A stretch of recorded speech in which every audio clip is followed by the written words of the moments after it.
104 কোটি টাকার বিশাল অঙ্কের বাজেট পেশ হলো জলপাইগুড়ি জেলা পরিষদে। 2023 এবং 24 অর্থবর্ষের জন্য 104 কোটি টাকার বাজেটের মধ্য দিয়ে জলপাইগুড়ি জেলার বিভিন্ন উন্নয়নমূলক কাজের পরিসংখ্যান তুলে ধরা হয়েছে। বাজেট পেশ সভায় উপস্থিত ছিলেন জেলা পরিষদের সভাধিপতি উত্তরা বর্মন, ছিলেন জেলা পরিষদের অতিরিক্ত জেলা শাসক তেজস্বী রানা সহ জেলা পরিষদের অন্যান্য আধিকারিক ও সদস্যরা। 2023-24 আমাদের ফাইনাল বাজেট হলো।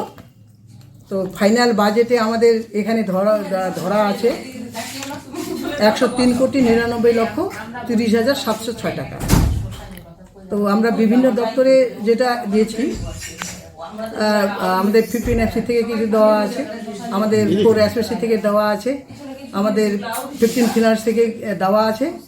তাতে বিভিন্ন খাতের থেকে যেটা আমাদের টোটাল বাজেট হচ্ছে 103,99,30,706 টাকা। আজকে কি হলো? আজকে কি হলো? আজকে ফাইনাল বাজেট মিটিং হলো আমাদের জলপাইগুড়ি জেলা পরিষদের ফাইনাল বাজেট মিটিং।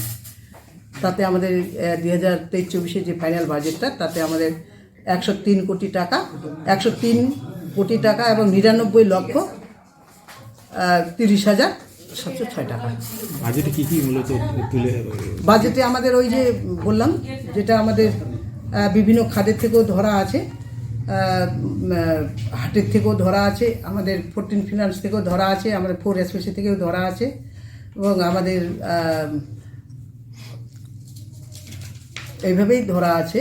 স্বাস্থ্য দপ্তর থেকে শুরু করে যে বিভিন্ন আমাদের শাখা, মানে পূর্ত কর্মাধ্যক্ষ থেকে শুরু করে যারা আমাদের কর্মাধ্যক্ষরা আছে, তাদের বরাদ্দ আমরা এবারে করেছিলাম 23-24-এ।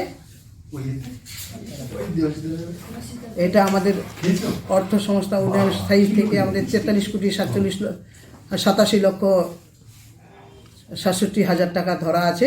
পূর্ত কার্য ও পরিবহন স্থায়ী সমিতি থেকে আছে 19,75,99,000। শিশু নারী জনকল্যাণ ও ত্রাণ, তাতে ধরা আছে আমাদের 8,68,000। শিক্ষা সংস্কৃতি তথ্য ক্রিয়া ধরা আছে 8,68,000। জনস্বাস্থ্য ও পরিবেশ স্থায়ী সমিতি থেকে ধরা আছে 31,18,66,000।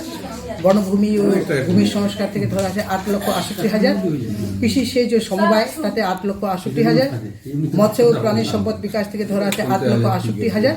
ক্ষুদ্র শিল্প, বিদ্যুৎ ও অচিরাচরিত যে শক্তি, সেই ইয়ে থেকে ধরা আছে আমাদের 8,68,000।